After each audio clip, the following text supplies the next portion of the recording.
Thank you guys for joining us tonight. We are going to talk about the Tactical Thursday. Roberto will be the guest speaker for this evening. So he will go over a few scenarios, a few topics to cover. And if you guys have any questions, feel free to either write it in the chat box. I'll go ahead and read it for you guys, or unmute your mic and ask whenever you please. Let's have some fun, yeah? Roberto, whenever you're ready.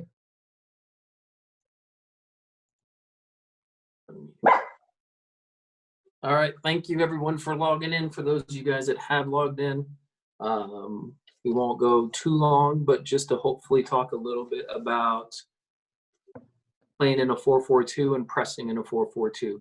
I think the most important thing before we start is I want everyone to understand that this is one way. There's a million ways. There's no right way, wrong way. So just make sure that you understand that this is the way we do it with the teams that I have. Even with two teams that I have, we play it totally different. So a lot of it is going to be based on your players, personnel, your identity as a team, and those kind of things. Okay, so Javi, I'm going to share my screen with you guys.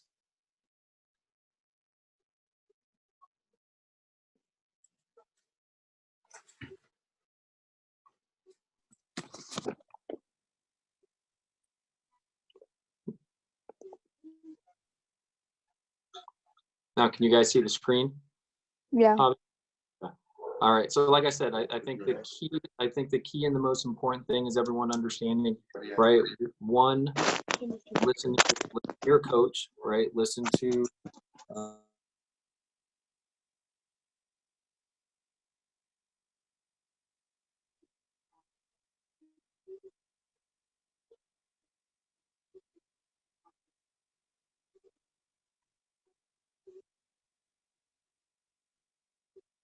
Just keep that in mind when you look at some of these things. And sometimes it doesn't matter whether you're in a 4-4-2 or 4-3-3. I think today we're just going to focus on the 4-4-2. And next week we'll have a special guest speaker on the 4-3-3. Okay.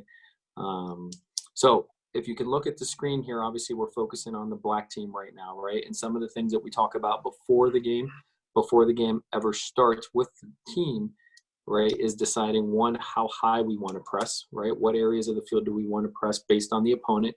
So do we want to press in this area here? Do we want to drop our line of confrontation and defend this space in here? Or is our line of confrontation versus a good team back in this third, right? So I think that's one of the things that we talk about before a match, making sure we understand where we're going to press, as no one chases by themselves. Everything we do together. The second thing that we talk about is what areas of the field are we trying to target, right? When I say target, is there certain areas where we want the ball, right? So if you've got a left back on this blue team who's right-footed, we probably want to push the ball out that way and trap that player. For our team, right, we like to get the ball out into – we like to force the other team into their 6, into this midfield area, or out into these wide areas in here. Anything negative for us is the bonus, and we want their 2 center backs and their goalkeepers to have to be their playmakers. We'll talk about that a little bit more as we get going. So that's another thing to think about.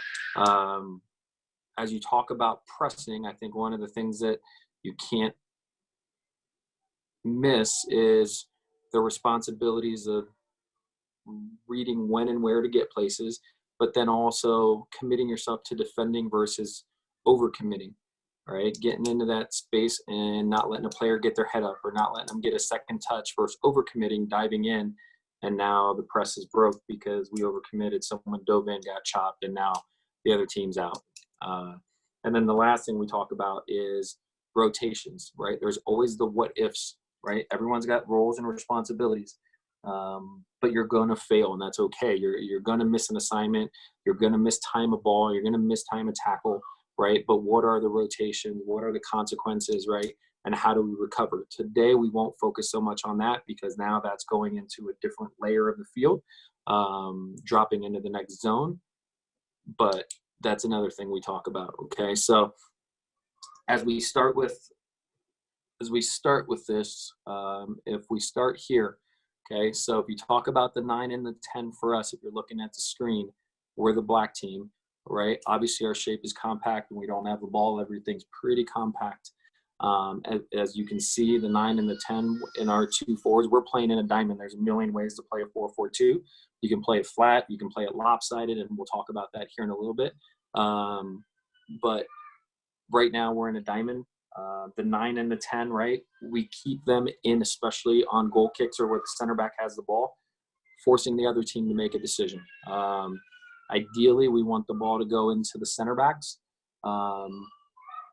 either this way or this way, right? And the areas, like I said before, we want these 3 players to have to be the decision makers. If those are their creative players and their decision makers, I like our odds. But target areas for us, right, is they play into the 6, we collapse into there. If they play wide into an outside back and try to play short, our 10 is going to start to step, our center forward. Our other forward's going to slide over. Our 8 will take care of their 6. Our 11 now gets to release as we go. As the 10 slides over, our 6 slides over. The weak side diamond becomes almost like a second 6. Back line shifts over, and this is pretty much our shape there. This player's responsibility is to make sure that they can't go back and they can't get there. We don't worry so much about this, as if everyone takes care of these cues and these responsibilities in these areas and these areas in here, we feel pretty confident, right? The ball is going to kind of get stuck in this quadrant in there, okay? You know, again, we want the ball to go into the 6. If it goes into the 6, this is where the double team comes in, right? Hopefully we can double team this ball there, win that, and collapse there. If it goes into the wide position, we know that we want to get goal side of players here, and this is where we definitely want to pinch hard, right? And again, we talk about getting there and committing, but not diving in. You know, if this player plays backwards and she plays the ball that way or he plays the ball that way, perfect, we've done our job. Now our shape just kind of recycles into what it originally was, and we start to drop back in a little bit, okay? You know, if the ball is in the midfield, anywhere in this quadrant, right, with us being 4v3, we always talk about in those areas, if a player gets their head down, we're double teaming everything, right? Can you read the nonverbal cues?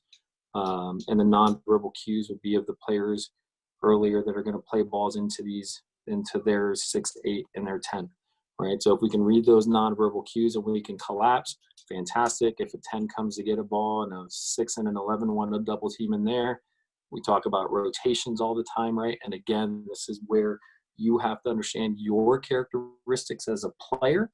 You have to understand the identity of your team, right? What are the characteristics of your teammates? But also the characteristics of the opponent. You know, as I said earlier, if their left back is right-footed, right, we want to keep her out wide onto that line, right? So, you know,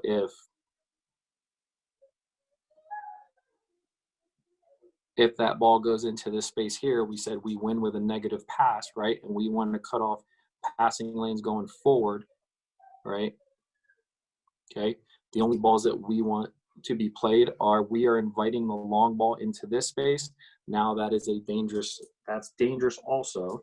But you're reading the nonverbal cues. This back line's reading the nonverbal cues, right? Of if that head goes down, foot goes forward, we're starting to drop off into this space. The 6 starts to drop off. Everyone starts to drop off, right? So we can pick up first and second balls.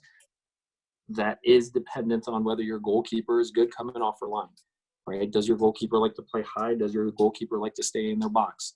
You're not going to play a high line, especially if your goalkeeper does not like to come off her line. So now your line of confrontation, right? Instead of us meeting the opponent here, right, maybe a little bit deeper here where there's less space to play in behind us into these areas right in there. But if we go back in start points, every player before the match begin has responsibilities, what their role, what their responsibility is, right? And we always say, sorry, okay, again, we always say that there is no such thing as a set system. Some of the people that are in this chat have coached with me before, and we've had good conversations about this. What I do enjoy about the system is the freedom for players to leave areas and feel like the skeleton of the team is going to stay the same, right? So we are in a 4-4-2. At times, right, you feel confident leaving and making a run or double teaming, knowing that someone's going to cover. And I really don't personally. I don't care the position of where a player is. All I care about is that the skeleton stays the same. As long as our skeleton is the same, players can rotate in the system. If she's got to track back into here, and we shift over and this player now takes away this ball going this way, I'm okay with that, right? We're still in our 4-4-2. We still have our shape. And again, a lot of this is dependent on characteristics of what your team identity is, right? And when I say team identity, you should be able to watch a team, or I say we should be able to watch a team and know exactly what they're trying to do, right? What are they trying to accomplish? How are they trying to play? What areas are they trying to attack? What areas, how are they defending? If you've never seen the team before, you should pretty much be able to kind of understand what their identity is, attacking, defending, counterattacking, and those kind of things as well. So with these two here, right, we talk about these two players, the 9 and the 10, making sure that they don't want to get caught wide and allow this ball to break a line, right? So their job is to make sure that that ball does not break a positive line. If the other team is going to break that line, it's got to be in the air, into here, okay? With that being said, now this back line, our 6, the midfield, we're already ready for that, knowing that that's what we're forcing them to do, right? We can transition into this space, we can transition over, transition over, and now we've already collapsed on second balls. So that's the primary job of our 9 and our 10, especially on goal kicks, free kicks, things like that. Let them play into their center backs, allow their center backs to have it, navigate where we want them to play the ball, and then be able to collapse on that, right? So if a ball goes there, we talked about this is where we want the kid to have a ball. We want this right-footed kid on the left side to have a ball. So if a ball gets played over, we're collapsing and we're trying to get there before that kid can get her head up. Everyone shifts over, a rotation of the double 6 pretty much, and we slide over into those spaces. So for our 2 forwards in the system, and some of you guys, we've talked about this before when we've talked a little bit, or if we've coached together, who presses and where they press, get pressure on the ball, to me, it does not matter, right? Because in the system, there's a lot of fluidity defending, fluidity going forward. As long as everyone understands what areas we want to defend, how we want to defend those areas, I don't think it matters too much. And these are all the things that we talk about before a game. So as we talk, again, the 2 center forwards, let's just talk about the 2 forwards. We want to stay tight. We want to force wide, and then we want to collapse on that outside back and the center back and not allow it to go forward. If it goes backwards, we win. That's a positive for us. We also want to stay tight enough where they can't play another 6 and break that line between those 2 players. We don't want them to play a positive ball that breaks a line into the midfield or into the forwards. The only ball that we will allow is the long ball. And again, with the team that plays this way, we've got a very good back line, 2 quick center backs, goalkeeper who's very good off her line. So that helps identify our identity as a team, where we have another team that plays this way, but they don't defend as high. They defend a little bit deeper in the transition. They go through the midfield. In the midfield, in our midfield diamond, roles and responsibilities, we keep it pretty simple for our attacking midfielder. This person here, just make sure that you take away the opponent's pivot player. Pivot player most of the time is going to be the opponent's sixth defensive center midfielder. That's pretty much their role and their responsibility. Their second role and responsibility would be if player has to slide out, they can also pivot back into the midfield and drop it to. But we shouldn't have to, because we always have numerical advantages centrally, right? So what we're saying is, I dare you to technically, and this is beyond whatever level you're playing.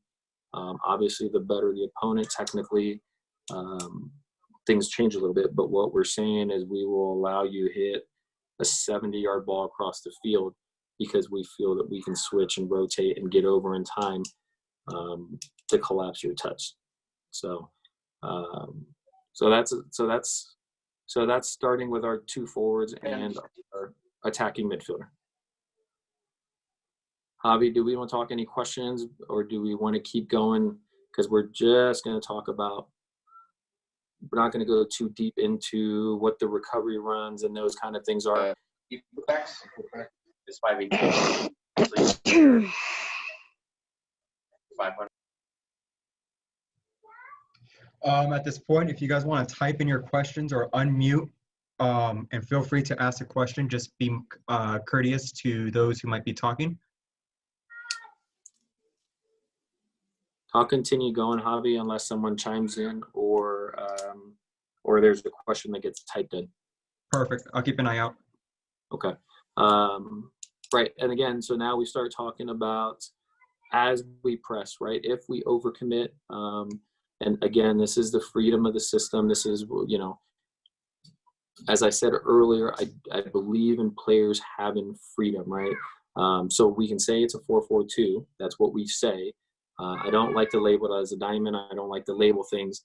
Our skeleton, yes, is a diamond, but there are times where if you play, we had a DA game versus a SC Del Sol team that was very good on wide play, right? So they're very good in these areas and overloading those areas, right? So if you have to commit players across and we collapse into these areas, we collapse into those areas in there and our backs go, right? We're confident that we're playing almost in a 3-back, right? So now we're talking about playing in almost a 3-back in there, right? And this is why I personally don't get stuck into calling it a 4-4-2 diamond or whatever, but given freedom for players, right? Because right now that's not a 4-4-2 diamond, right? So now we're in a 3-back system. It's almost like a 3-5-2. So those, again, your team has its own identity. So, you're coached through functional training. You're coached through understanding, giving players roles and responsibilities in their positions, right? What are the what ifs, right? If our press fails, okay, what is the recovery run that we want to go? What is your role when the ball gets to the outside back? What is your role when the ball gets to the central midfielder? Where do we want to navigate the play? As I said earlier, for us, I don't want center midfielders to be able to play.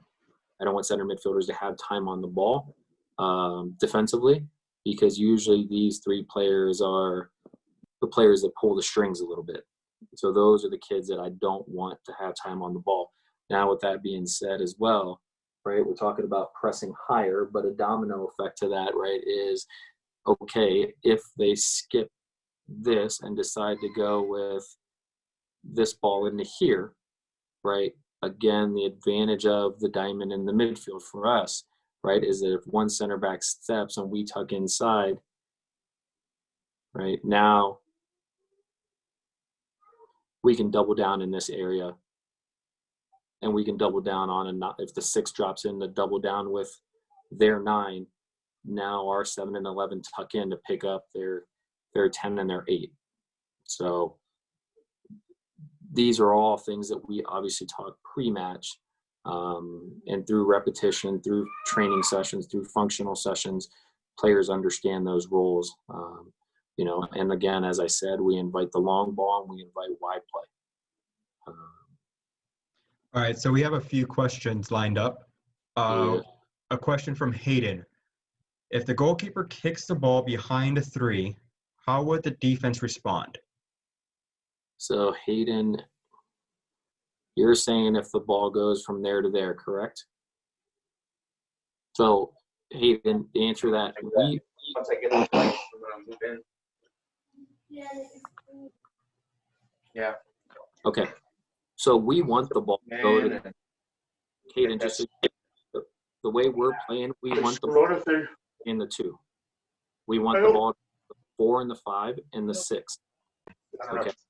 So a goalkeeper skips a level, right, and skips a line, right? You're talking about ball traveling 30 yards, maybe 40 yards, Hayden.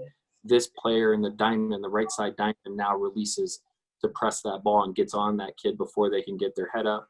Player slides over, and now here's the pivot of pretty much a double 6. So again, we kind of break the field up that way, right? Pretty much saying that the only ball that's going to beat us is going to be into that player, back into the goalkeeper, or a massive square switch into that number 2 across the field. If that happens, again, we're saying that we have enough time to either commit to it and slide in a 3-back, or just slide across into the zones that we're supposed to be defending. So to answer your question, Hayden, the right side of it, we want the ball out there, right? So we are inviting them by staying tight with these 2 players in here, by staying compact in there. We are saying we want you to play the ball long into those 2 players, or short into the 4 and the 5. Right? And then again, once it gets there, Hayden, we go back to the importance of 1v1 defending. And what am I doing when I'm running out there? Am I just running out there to try to get to the kid and kick him? Am I getting out there to try to force it negative? Am I trying to get out there to force the ball? Whatever your team's defensive identity is. For us, we don't allow a ball to break lines. We don't allow them to play positive. What you see a lot is this kid will drop off, they'll play to there, or they'll play to there. Well, fantastic. That ball does not hurt us, and they can play 50 times back and forth and side to side if they want. But we don't want the ball to go forward. Mario had a question. I don't know if you finished. Sorry. Yeah, no, making sure that answers. Mario. Yeah, Mario, go ahead and unmute yourself and ask Coach your question.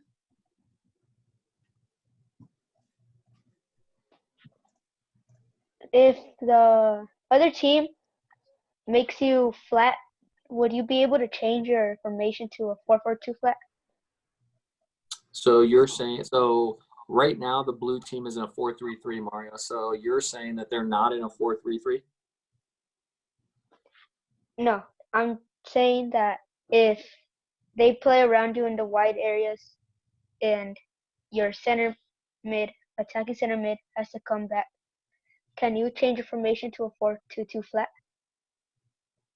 You could change it to a 4-4-2 flat. And the one thing I'll say, Mario, is players are going to have to solve problems, right? And this is why, for me, I don't like saying it's as simple as ABC or whatever you discuss. There's always the what if scenario, like saying right now, that they get through our break. So at times, Mario, if our attacking midfielder has to come back, right, and this player slides out,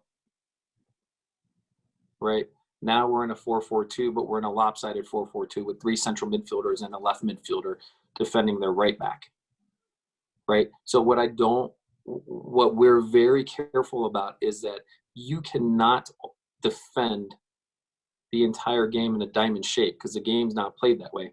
Because if you're playing a good team, they're just going to sit players in these gaps, right? Where this 10 is, they're just going to sit players in there, sit players in these little pockets, right? So for us, it's a lot of versatility of playing in a 4-4-2 lopsided. It's a lot of versatility. You know, yes, we can go flat. So I wouldn't necessarily go flat just because we would tuck in. You know, we could go that way in the transition. But what I will say, Mario, is that even if our attacking midfielder, which is the 8 in the system right now, if this attacking midfielder has to track back to defend, okay, this is what I love about the system is the versatility of it, right? They don't have to get back to that point. They can now become the right side of the diamond, and the right side of the diamond becomes the attacking midfielder. So yes, you could play flat, you could play lopsided, as long as the defensive responsibilities are taken care of. And again, you know, we won't go into that. This is more with your team, is individual defending principles. What are the principles of defending? But yes, the attacking midfielder could go all the way back and just rotate in the system and become a different player in the system. Does that answer what you were kind of asking, or not really, Mario? Yeah. It answers my question. And the hard part, right? What I see, at least in the youth game a lot, is, okay, well, we've done a lot of structured stuff, right? And I do a lot of unstructured stuff, not right or wrong. Again, it's just one of many ways. And this is the fun stuff for me. This is the stuff I enjoy, having conversations like these where someone poses a question where you're going, I never thought of that. You know, this is how coaches get better. This is how players get better. Having to solve these, I don't know. Well, what if? You know, but the system provides a lot of ability. And Mario, to answer that, we're not going to talk about a 4-3-3 today, but the system could easily at times look like a 4-3-3. If I press this way, right, and now this player slides across and that player slides across and this player drops into the space, you're just sitting in a 4-3-3 almost, right? So, you know, and something we won't talk about, Mario, is that the way you defend, right, or the way you press in the system is a domino effect to the way that you want to counter and the way you want to get forward when you win possession of the ball. So it's not just about defending. Defending is the start point to regaining possession of the ball. And then, okay, that's going to be now the identity of how we want to counter, how we want to exploit the other team, and how we want to get forward. Coach Roberto, Sebastian has a question. Sebastian, go ahead. So, if the left back goes, like, cuts into the middle, what would either of the central midfielders do? Where would they go? So we're going to say the blue left back, the attack, that player. Yeah. So let's say, again, this player doesn't do their defending responsibility, right? They don't defend properly.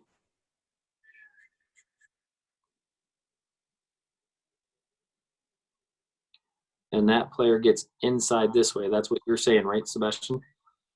Yes. Okay. So now, again, you start talking about nonverbal cues, and I'm not sure if you understand what I mean by nonverbal cues, right? If this kid's right-footed, right, are they on their strong foot or is that their weak foot? If they're right-footed, that's their strong foot. What's that player's range, Sebastian, right? Does that kid have player's range 30 yards, or is that player's range 15 yards? Is it 60 yards, right? Because if this player's range on the ball, which means, Sebastian, what I mean by that is their range of passing, how far they can technically pass a ball, right?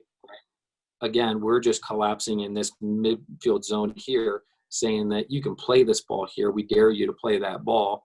As we shift our shape over, we dare you to play that ball. You know, when that ball gets played, we're at the 11, which is for us the left side of the diamond, Sebastian, right, can now go. And again, that ball is played square. Square balls don't hurt you, right? Square balls are probably the worst ball you want to play in a game, because if you get picked off, now you're exposed into those areas, right? So the ball that we're saying is okay, Sebastian, is backwards, square, two balls that I think are not effective, and then this ball over top.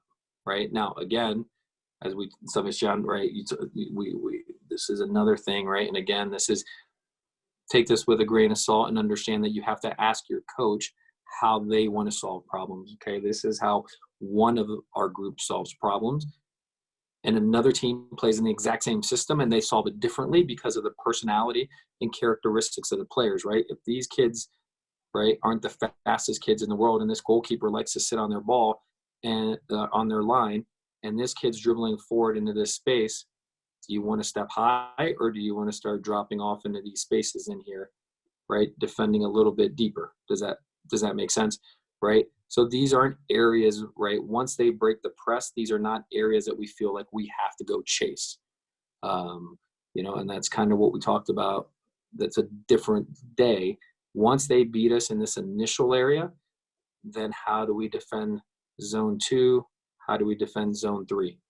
Right? Zone 3 is the most dangerous zone in front of your goal. Zone 2, right, is that midfield area where things become creative.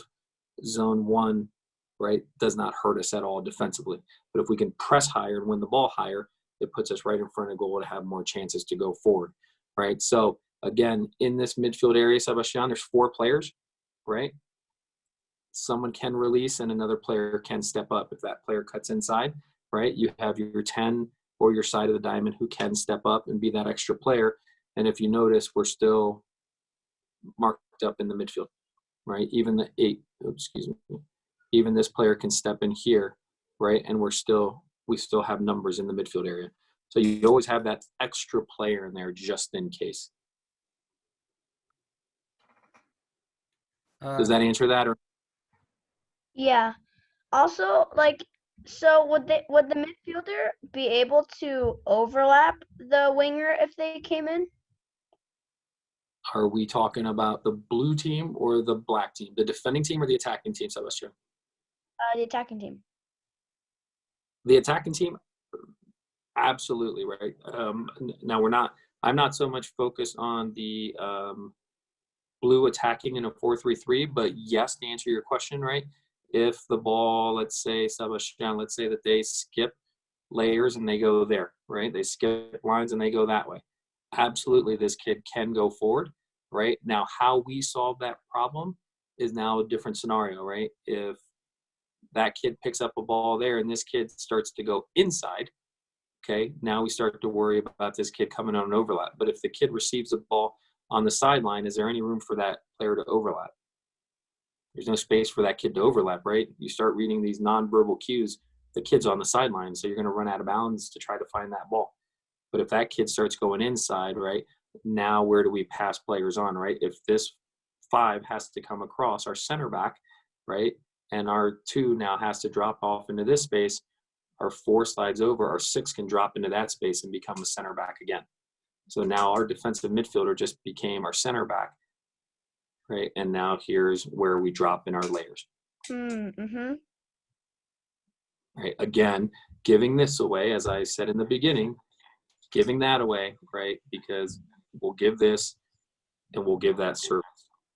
And we practice, right? We practice how to deal with service, right? Because we know that that's what we're giving away, right? But if they're going to serve a ball in and they beat us that way, they're going to have to serve a ball in 6 of our players, 8 of our players.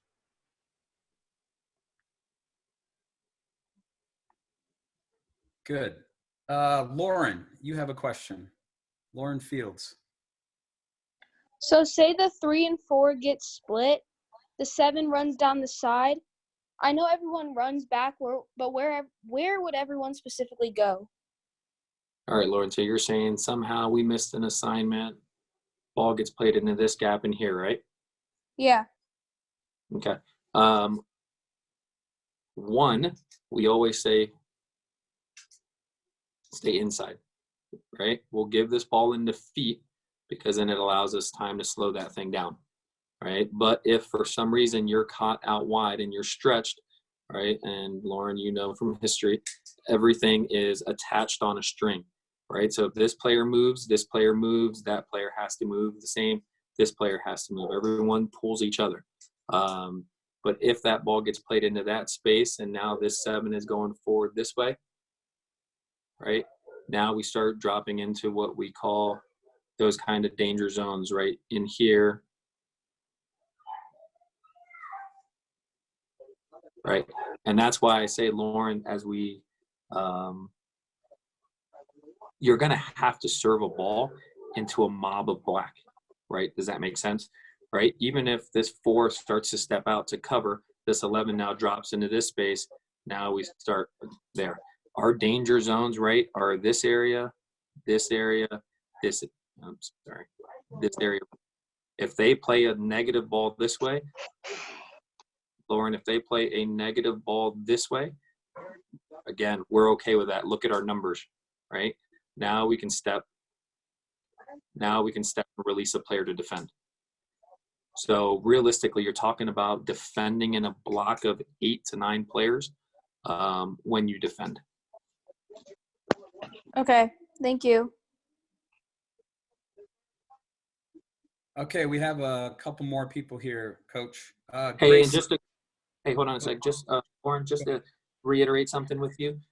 What we consider a danger zone at the U17 level may be totally different than at the U14 level, at the U11 level, those different levels, right? So, you know, that's why I always say just make sure that you talk with your coach, right? And your coaches are telling you guys, you know, where they want you to transition to, you know, what are those areas? Because this right now is an older girls team. Okay. Okay, Gracie Oxum. Okay. My question is, like, if the pressure is really high on the field and the goalkeeper has come out to, like, get the ball or whatever, should the center backs cover the goalie or get up?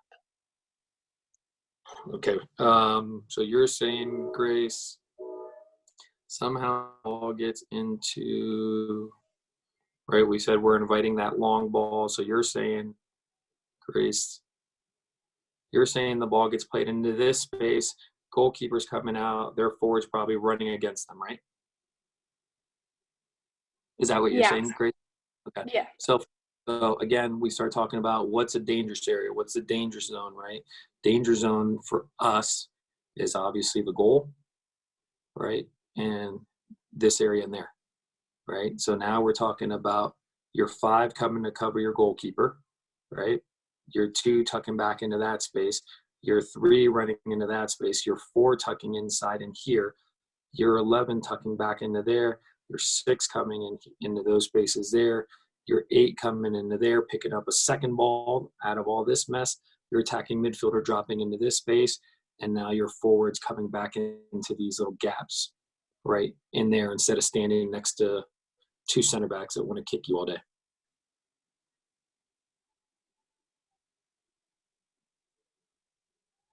And now that, and Grace, just to understand, that is defending. That's not saying that the ball was played back to our goalkeeper and we're trying to play out, right? And now I slide out there. So we're just talking about the defending aspect. And what I would call what you just said, Grace, is a recovery run, right? That's a recovery run from a breakdown somewhere else higher up the field. And again, nothing is as simple as, you know, and this is why this is the beauty of being a player and the beauty of being a coach, right? Because there's so many unknown variables, right? A lot of times, you know, you want black and white answers. Well, what do I do with this? Well, what do I do with that? Well, what happens here? Well, you know, and that's just not how the game is, right? The game is a player's game, right? So it's important that you understand you're going to make more decisions, right, than a coach is going to make for you. So hopefully with your team's identity, and ask your coach, you know, I'm not sure you play for, but ask your coach, hey, what's our defensive identity? Hey, what's our attacking identity, right? What is our identity when the ball's here? What are we trying to get accomplished, right? Where do I go? Yeah. So ask those questions, right? So that you understand and your teammates understand how we defend instead of just running around and trying to win balls individually, because everything's a domino effect. When you defend as a block of 11, you don't defend as a block of 2, right? Your 2 forwards, you don't, and then all of a sudden the midfield's like, oh, now I have to defend. Now all of a sudden the defender's like, oh, I got to do something, right? So again, really, really, really, really communicate with your coach. And that's where functional training comes in, right? Hopefully you do some functional training or positional based things. What happens if we get beat here? Okay, let's start from here. And how do we recover? What are the runs? Those kind of things, right? So that would be where this particular group would do, but just make sure that that you talk to your coach. Okay, Elliot. Elliot has a question. Go ahead, Elliot.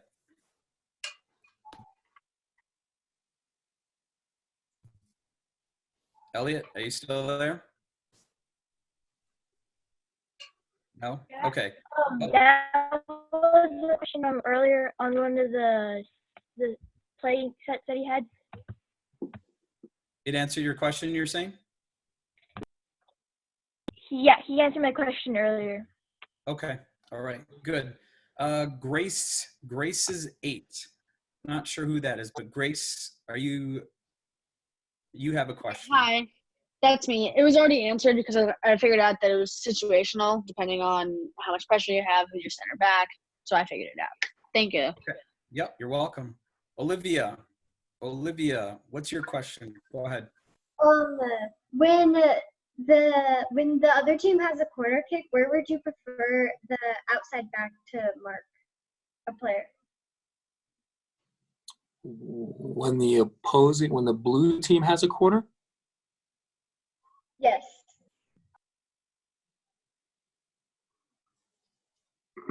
So, Liv, so for us, we have two things, right? It's not positionally based anymore. So when it comes to set pieces, which we can do in a totally different Zoom, set pieces, dead balls is totally different, right? We have kids, everything's based off personalities. There's people that love to head balls. There's people that love to get stuck in and bang and kick and get into the tussles. And then there's people that would prefer to pick up second balls and volley them out and defend and clear and those kind of things, right? So when we defend based on player personalities. So we have zones that we defend for people that don't like to get into the nitty gritty of banging. And then we have players that are what we call go get the ball bangers, who love heading balls, who love getting in, stuck in on tackles, who love just getting into the grind of balls being dumped in danger zones. We call them danger zones. So that question is once it's a dead ball, it's not positionally based anymore. So it's not where does the outside back go? It's not where does, so-and-so go? It's more of, hey, where does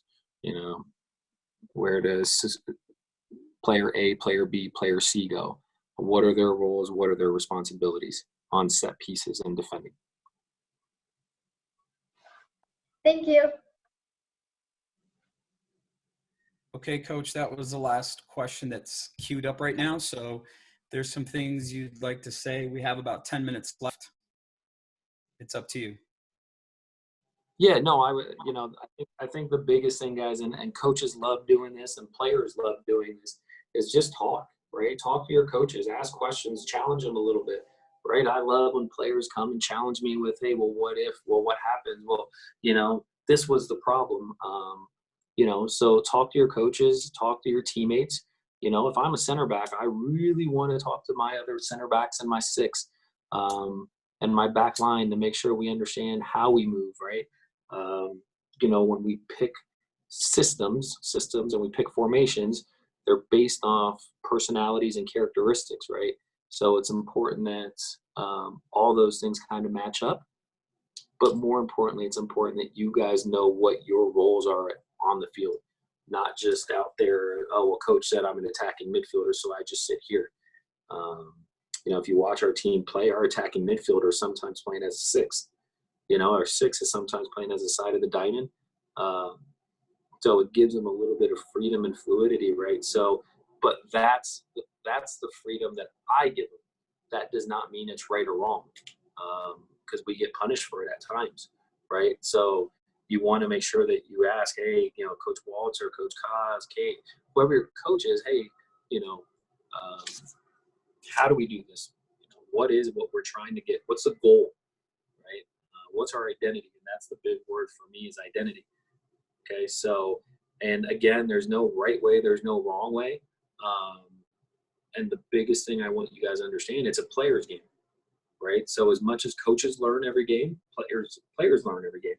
So it's not as simple as a board talk. Well, what if the ball goes here? Do I go here? These are ideas, right? But you as a player are going to solve a million problems in the game. So it's your responsibility to kind of, well, what's the domino effect, right? So if plan A doesn't work, what's our recovery, right? And these are things that we didn't talk about today, but all your coaches would be able to tell you, right? What's zone A, what's zone B, what's the recovery run, right? Those kind of things. So keep learning, right? I always said I would have played at a much higher level had I been a coach first. So if you guys can look at this sometimes in perspective as you're the coach, that'll help you also as a player become a better player. So, solve problems, look at pro games, look at your own team, right? In the eyes of a coach, right? And what could we have done? What could you have told your teammates? How could you have communicated better? And I always say never point the finger at anybody. Always point the thumb back at yourself. Figure out what you personally could have done versus blaming a teammate and saying, well, they missed their assignment or they didn't press or they overstepped or they committed, right? How could you have helped that player? And this conversation could go in much more in depth when we're talking about tactics, but we try to keep it to the basics just because there's no right way. There's so many varieties. If you play on the team that I'm discussing right now, this has been 2 years worth of information. And we obviously aren't going to spend that much time, right? So just enjoy the game, enjoy playing, enjoy the art of competing, guys. And again, use your coach as a resource. Don't be scared. Don't be scared to ask your coach. Don't be scared to talk to your coach.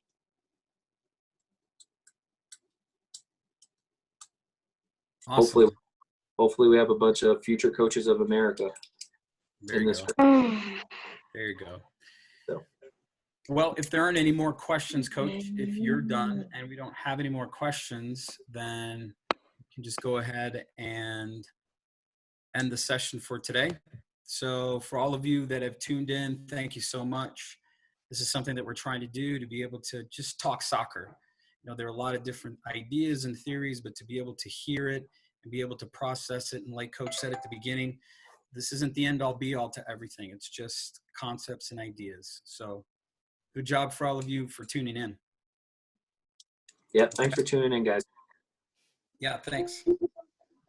Right, thanks everybody. Have a good night. Thank you, coaches. Thanks, Coach. Thank you. Bye. All right, thank you. Thank You're you. welcome. Thank you. Bye. Bye, Walter.